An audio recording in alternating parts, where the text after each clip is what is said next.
I wasn't a good father. I told myself that I was doing the best I could, but the truth was that my addiction always came first.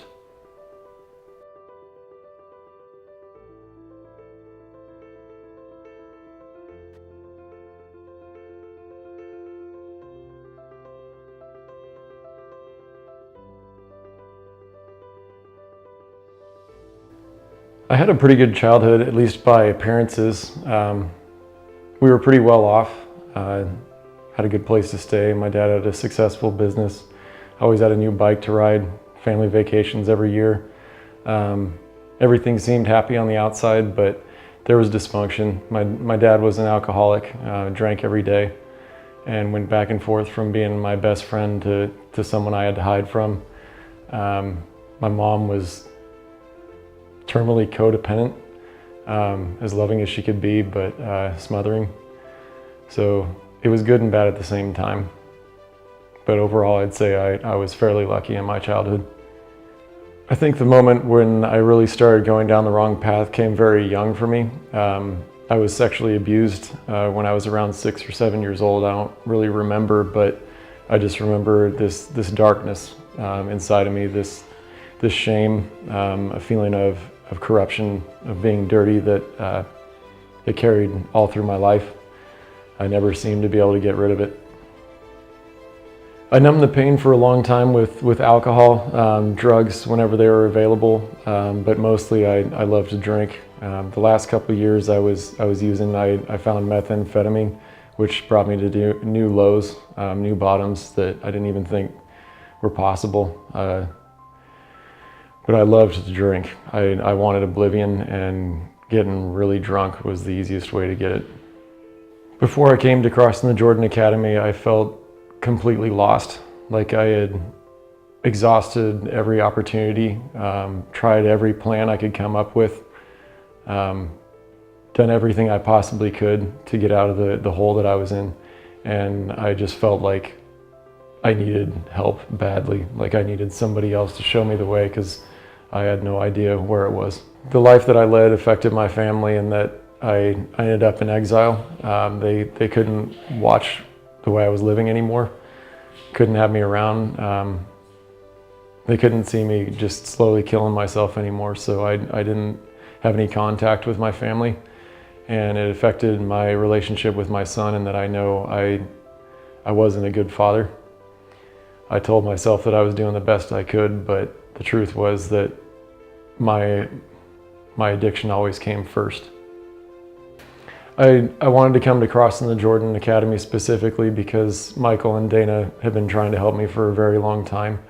They know my family, and they had reached out to me over years, and I always just stiff-armed them. Wasn't interested in their help, didn't want to get to know them.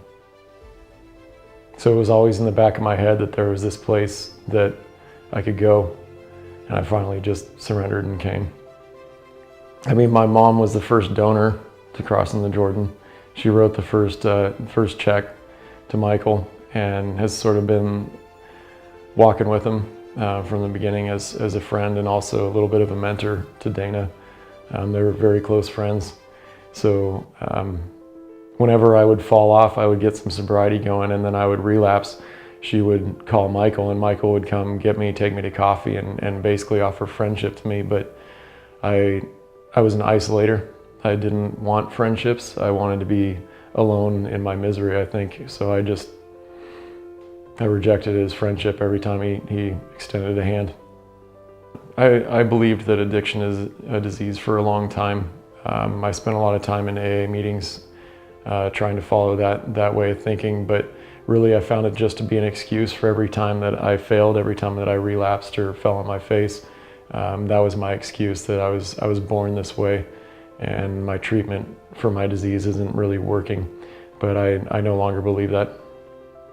I think the most important thing that I've learned here personally is that I was made to be in a community, to walk with my tribe and support them and serve them.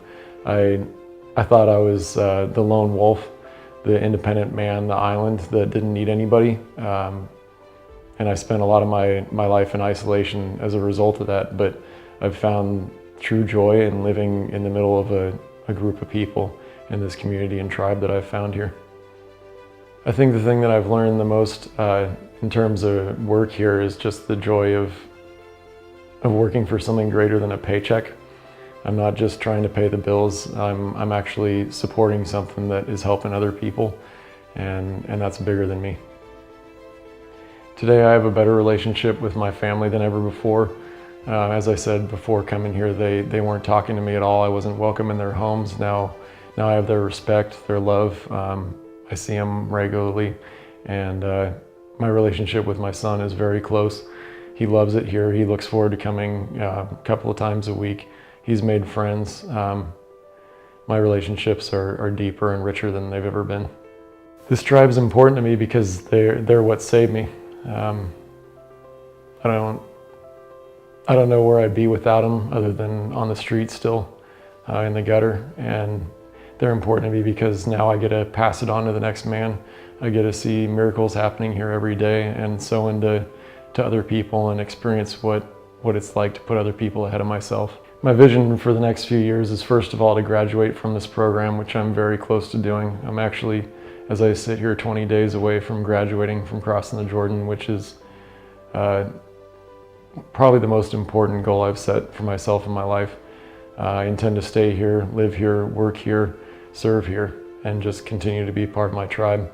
I have a degree in accounting that I never put to use, and now I'm working in the finance department at Crossing the Jordan, and I'm really excited about it. I intend to pursue my CPA license and eventually become a tax accountant. I've met the girl of my dreams here, who I plan to marry in the next year, and I'm just excited about my life. My name is Travis Rivers, and this is my full disclosure.